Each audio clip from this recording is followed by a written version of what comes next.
Yes, alright. Good afternoon, maganda. Good evening na pala. Gabi na. Magandang gabi sa inyong lahat, sa mga followers at friends ko sa Facebook. Okay, siguro naman marami nag-chat sa inyo. Sasabihin na may GCash ka, may cellphone number mo. Ito guys, para maniwala kayo, ito yung mga video kasi ako sa asawa ko, gamit ko yung account ng asawa ko. So, may mga nag-comment sa video. Ito guys, papakita ko.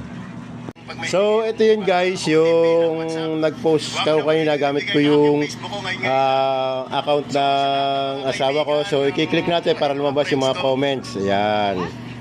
Ngayon may comments yan. Ayan guys, basahin natin yung mga comment tayo.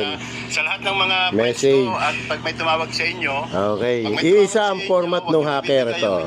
Pag may hiningi yung OTP ng WhatsApp, so ayan guys, wag ninyong ibibigay. Na-hack yung Facebook ko ngayon lang. Yan, katulad niya no. Sabi, ask ko sana may laman ang GCash mo. Isa sana, pero hindi po ako yan. Okay? Meron pang isa pa, nag-chat sa isa kong friend. Ayan, sa Facebook ito, kay Jessa Perholes. Ayan, kay Jessa. Ayan, nakalagay, ask ko sana may laman ba GCash mo. Bakash in sana ako 2K, mamaya ko rin ibalik. Nahack ba account mo kuya?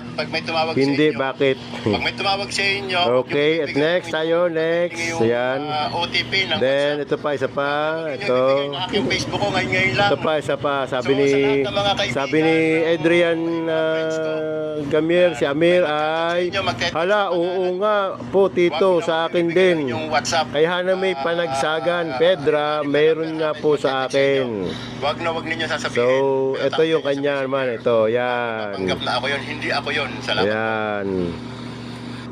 So, ano nakalagay? Ano pala safety number mo? Sali kita sa lista ng ayuda galing kay BBM. Okay? Yan. Kailan yan? Sabi ni May. Tapos ito, bukas na yan. Pero hindi ako gano'n yan ha, yung hacker na yan.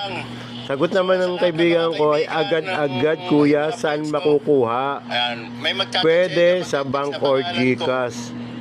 Ito. Sino ang may pakana niyan kuya? Alright. Yan, ito pa isa. Ako yun. Salamat po. Ganyan din sa asawa ng auntie ko. Ang FB sabay iba gamit nangutang sa GCash. Kay Tricia ito. Kanina lang din to. Account ko rin ang gamit niyan. OTP ng WhatsApp. Okay, buksan natin.